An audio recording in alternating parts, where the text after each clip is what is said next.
Hello and welcome to another edition of Capital Area Chats. I'm your host, Paul Brogan, and we're about all things in the greater Concord region.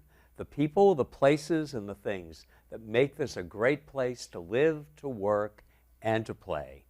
Today we have two special guests with us, and I'm very pleased to welcome Nancy Haig, the president of the Stratford Club, and Janine Conde, who is a longtime member of the Stratford Club. And just as a way of telling everyone, the Stratford Club has been a part of the Concord community since 1881. Now, they've not been members since then, but they are carrying on a tradition, though, that goes back in our community more than 140 years. And that's an appreciation of Shakespeare and helping people to connect in ways that they never might have thought they would reading Shakespeare in high school or something, for instance. But welcome to both of you. It's a pleasure to have you here. Thank you. Well, it's a delight. And I might say up front, I'm a new member of the Stratford Club, and it has really already shown me a much richer appreciation for Shakespeare and for his work than I ever would have thought possible before. And that's a credit to both of you and the other members, and the structure, I think, of the meetings that are held every 2 weeks between October and April. Is that correct? Well, welcome to both of you. It's great to have you here. And I must say up front that I am a new member of the Stratford Club, and it's thanks to both of you and the other members that I have already, in a matter of a couple of months, felt very welcome and really am excited about the future and my association with it. And my mom has been a member now since the late 80s and continues to be a member and absolutely loves what she has learned, even although she went to college and studied Shakespeare as part of her curriculum. She has discovered facets of Shakespeare's work that she never learned in a classroom. And I think that's one of the great things about the club and what happens at the meeting. So, Nancy, as the president of the club, what is one of the most satisfying parts of being a part of the Stratford Club for you? There are so many. Picking one is not easy. But I'll just start with, it has expanded my appreciation so much for Shakespeare in the many facets. For instance, the way that has impacted society through the years, as in plays and movies and so forth that we all have heard and read and experienced.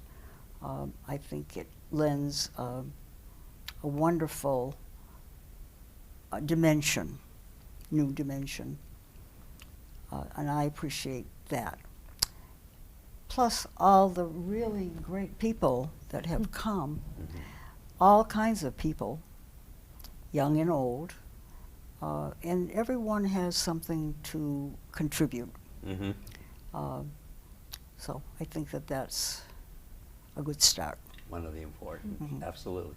And it's amazing how many quotes from Shakespeare are still part of everyday language. People who may have never really read any of his work, but will come up with a quote because they've heard it someplace, and it seems very apropos for the moment in time for them. Plus, I think many people don't know how many that we have part of our regular language. And we occasionally will go down a list, and it's kind of interesting and amusing. I'm sure. To see where they come from. Janine, you homeschool, and as part of that, your children makes it sound like they're, but they have participated and been members of the Stratford Club very actively and, I might add, enthusiastically. I'm quite impressed with what they have brought to it, and the way they have been able to adapt to the way Shakespeare wrote and make it seem very relevant to today. Do you find that this has helped the schooling that you're doing at home to, make it a richer experience for them? Yeah, absolutely, absolutely. And I did chat with the two older kids and just ask them, what they thought about, what they had gained. Mm-hmm. Was it a valuable experience for them? Mm-hmm. Because I think it's a valuable experience, but I'm the one sort of dragging them there to begin with. Mm-hmm. So yeah, and both my older two children did express the fact that it made them more appreciative of Shakespeare, mm-hmm. And that it was in general a good experience. Mm-hmm. My older son, he went on to study Shakespeare in both undergraduate and now he's going to be taking courses on the graduate level also, mm-hmm. In Shakespeare. So. In that regard, yes, absolutely. And the other aspect of it is this is a multi-generational environment, mm-hmm. Yes. Which I think that alone is very important for them to be in, interacting with people, not just all their same age. Yes. And so often they get lumped into that, just get kind of grouped into age-restricted exactly. environments. It's this so is easy. Not that way mm-hmm. at all. Mm-hmm. So yeah, that's very beneficial also. And you do. That's what yes. I have found is listening to the comments and remarks from everyone in the room at a mm-hmm. meeting and their perspective or their insight that they're bringing mm-hmm. to it. Those who have been members a long time, and you can learn so much. It's more than just about Shakespeare. It's learning about life and people and how they respond to particular things, and it makes it's incredibly 90 minutes or so that you come away feeling very rich and full, and it's something I look forward to. Mm-hmm. I know that my mom and other people that I've spoken to have too. Yes. People bring so much of their own experience, mm-hmm. And we have a lot of people who have been involved in one way or another, some teachers, etc., who have enriched the experience a lot. So that reminds me to bring out the point that you don't have to be any kind of a knowledgeable person about Shakespeare mm-hmm. in order to join our group. We have people who would like to learn, or would like to experience, broaden their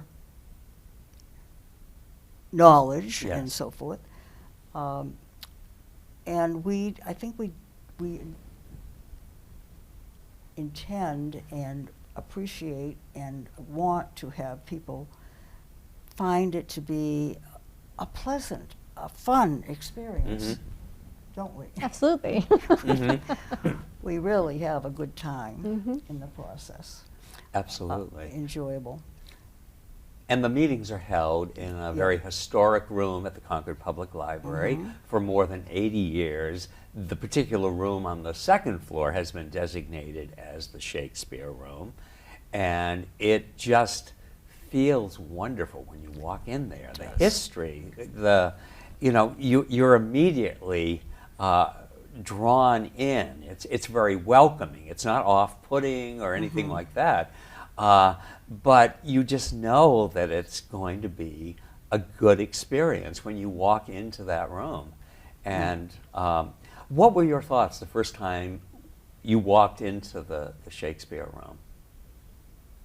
Oh, it was surprisingly pleasant, and people were glad to have you there. It was relaxing. I could tell right away that people weren't going to be judging, that, oh boy, that you don't know enough about it to be a contributor. Exactly. So it can be anyone. And it's very welcoming. Yeah, It really it and is truly welcoming. is a wonderfully welcoming experience. And relaxed. Yes. Perhaps this is a good time to bring out how we work, in that we are a self-run group. We intend and do, we read 3 plays every year. Yes. A tragedy, a history, a comedy. And through the years we switch around and eventually may come back to that one again, but it's been a long time because there are many opportunities, many plays. And we are run by one of us leads the discussion. Yes. And presents some history, some background. Depending on the play, we may learn something about what was going on in Britain or Italy or whatever country we are being presented with at the time. Historically, we find also it's brought out when Shakespeare occasionally would make a little adjustments, what they call that literary Yes. permission. Yes. So there may not, and the person who's leading will probably let you know he has fudged things a little bit in order to make it a better play. Or to please the reigning monarch. Exactly. Yes, true. There Very is true. there are a lot of points in the history where you would not want to be offending Queen Elizabeth I Exactly. or King James I. Either one, mostly when he was writing. Exactly. So politics of the time were a guide, really, a real guide about how he presented his history. And Janine, you were the one that was the leader, so to speak, for the most recent, which was my first experience there, and that was the Taming of the Shrew. And I love the way that you set it up initially, because again, I wasn't sure what to expect. Right. But it set the tone and the mood, and I found the play to be much funnier than I had thought. And I'd seen the movie, and I had Surely. done the play in high school, but it was hysterically funny in places. I mean, is there a lot of research involved when you prepare to do that? Well, I had the advantage of, I just studied Shakespeare quite a lot in college. I loved the plays, and so I pulled out all my old notes, and I had a lot of opinions about about Shrew anyway, but I pulled out my own notes and just went through that. But I also have a very comprehensive Riverside edition of the complete works, and the introductory material is wonderful. So there's so many things you can find online too if you really look around. I did not take that much time, really, maybe half an hour, 45 minutes at the tops, just to pull together an outline of what I wanted to say.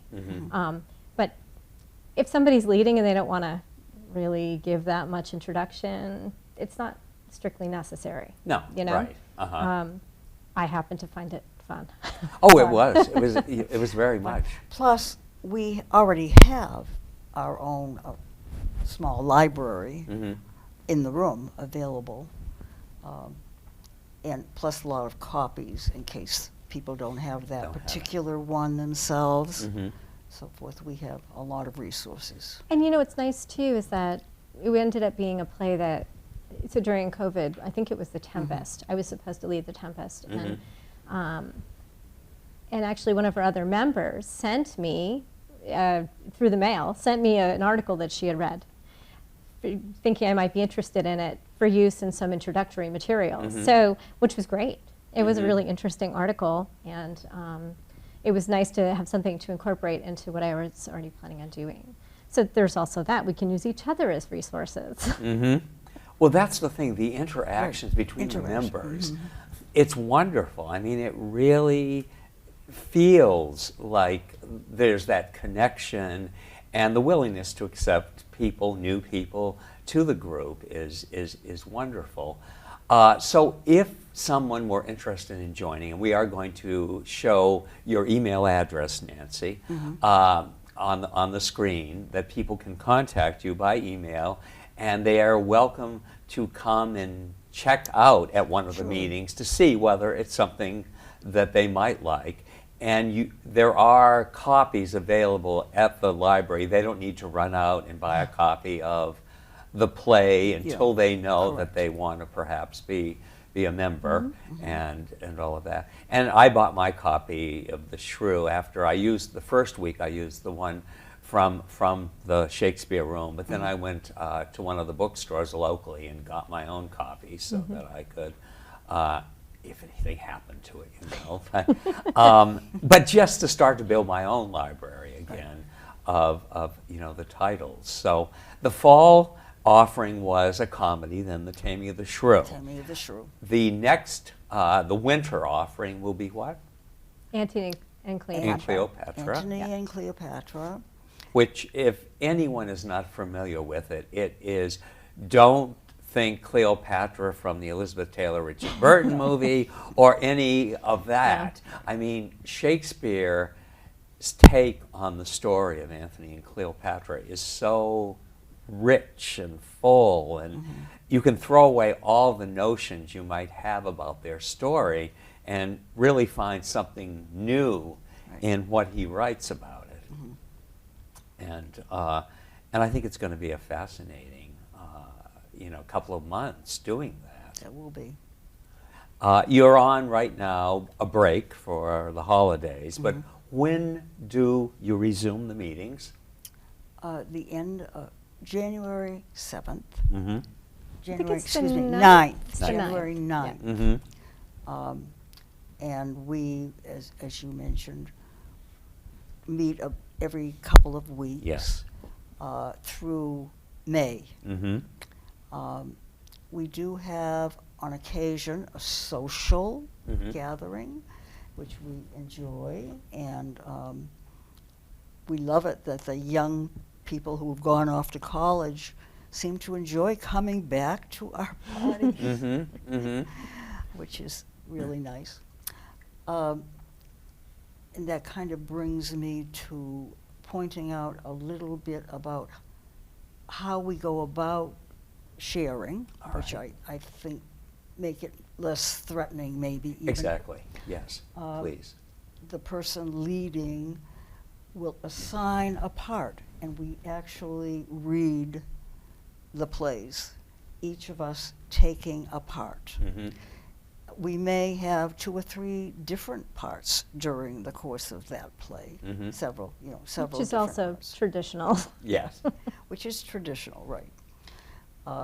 And we brought up, in fact, when you first came, that you may get, if you're a man, you may be getting to read a part of a woman, or vice versa.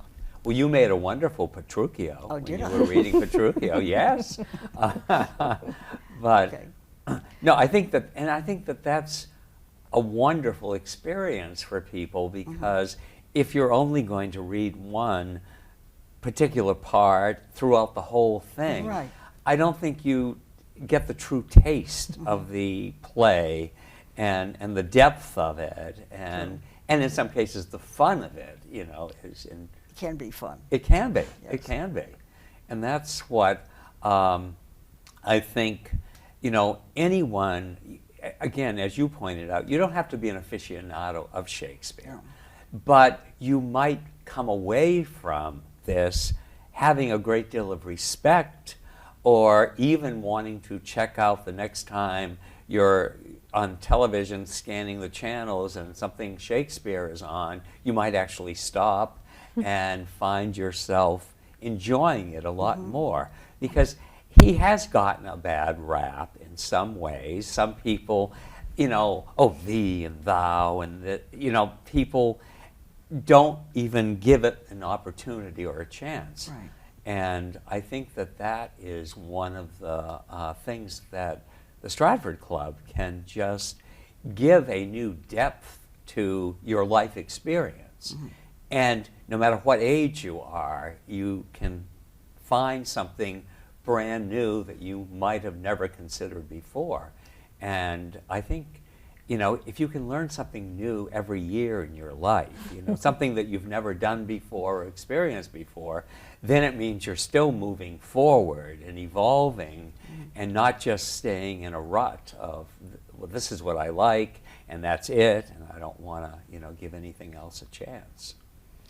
Do you think that some people, we have experienced this, are a little concerned about some of the words that seem old-fashioned, or that they are afraid they wouldn't be able to understand or pronounce? And it doesn't seem to be an issue, does it? No. We No. seem to learn as we go. And it doesn't matter if we mispronounce a word No.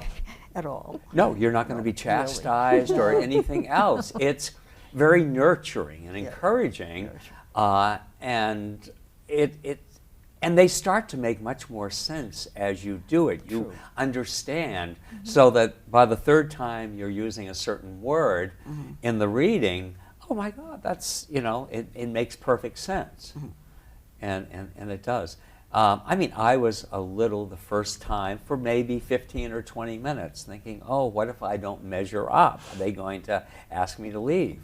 But but everyone is so great about it, and I just think it's the English language is so much more than the words that we use daily or hear others use daily, that it's just a wonderful opportunity to understand a different time and a different place, but yet the words really mean the same as words that we use now. True. And it's it's fun. It really is. And I It think is that's- fun. It is fun. It's great fun. Really, yeah. It's you know, an investment of 3 or 4 hours a month for you know 2 meetings, and what you come away with is far more than that small investment of time, because you know, and I think that that's important. I think we have this idea that Shakespeare is some highbrow thing that's meant for a classroom. Exactly. You know? Exactly. And the irony is it absolutely was never intended to be that way. You know? It was, the plays were written for the people in the pit. Yes. Who were throwing things at the Yes. actors if they didn't like them, you know? Right. So I love anything that brings us back to that point. You know, gets us in contact personally with the language and with the action of the play. Exactly. I mean, really, they aren't necessarily meant to be read either. They're meant to be seen, but this is kind of a bridge between those two things, where we're actively reading the words and discussing them in a more theatrical environment. Exactly. Exactly. So. And we learn a lot of small details, like people stood up in the pit to watch. There were people, we didn't have any chairs, who would come to, most people watched the play. And it reflected a lot of what was happening Yes. at the time, At the time. that it was written. It's so varied. The characters are so well described and written that you understand. They're very complete. They are very complete. human beings, and they, Right. yeah, it's not just two words to describe somebody. There's much No. more detail and depth, and I think that's one of the reasons Shakespeare is still being done and adapted. In 2013, they did a new version. Was it As You Like It that was done? The producer of Buffy the Vampire Oh my Slayer goodness. Did that. did a version of it in modern clothes, but they used all the language. Truly. They didn't, and it was, I went to see it at Red River, and it was much better than I would have thought. I was prepared to go in and say, oh, no, this isn't going to work. But it actually was quite moving and quite funny and quite well done. And the actors said the words as they had been written by Shakespeare. They didn't try to give it a different spin. But it attracted a fairly good audience at the time who probably wouldn't have gone to, something else. But I think the reason that producers like, whatever his name was, I was not a Buffy the Vampire watcher, but the reason that people continued to want to tackle it, I think, is because they see the value of it, and they see how worthwhile, that it's ageless. I mean, it truly is. Ageless is a wonderful description. Because we all know or have read about how many of Shakespeare's plays Yes. have been adapted to, as we said, movies and books and TV and many, many different ways. So it is a source, a wonderful source. I mean, the best productions I've seen have been out in the park on picnic blankets, and surely. the actors are, they've obviously made their costumes. Exactly. They're chucking stuff at the people in the audience. I mean, our kids, we were taking them to things they definitely could not understand, but they were entertained. And I'm glad they couldn't understand them, because then I wouldn't have taken them at that point, but some of the things. But they were still being entertained by often it was just a slapstick nature of what was going on. Yeah, and getting exposure, which is great, Exactly. I regret to say we've run out of time. Oh, I you can't be. believe No, really. where did it go? What I am going to say again is we will have your email contact information on the screen so that people can contact you. I intend to do a blog about the Stratford Club and a link to this show so that anyone interested, and I urge people out there to please check it out and come and sit and watch. You're not going to necessarily be put on the spot to have to read. The first time, come and observe. And I guarantee when you walk out of there, you're going to say, I want to come back again, because it really is a wonderful part of our community. And I think the fact that it's lasted since 1881 says something remarkable about the connections that are made and carried on generation after generation. So, Nancy Haig, president of the Stratford Club, thank you for making time in your schedule. We appreciate it. And thank you, Janine Condi, for coming by too. You're most welcome. And Thank you. I'll have to have you back so that all the things we didn't get to do, 30 minutes just went like that. It did. But thank you again, and please, I would urge everyone to check out the Stratford Club. And I wish you all a very happy holiday and a wonderful 2023. As a New Year's resolution, check out the Stratford Club. I can't think of a better thing to tell you. I'm Paul Brogan, your host, thanking you for joining me on Capital Area Chats and hoping to see you again real soon. Thank you.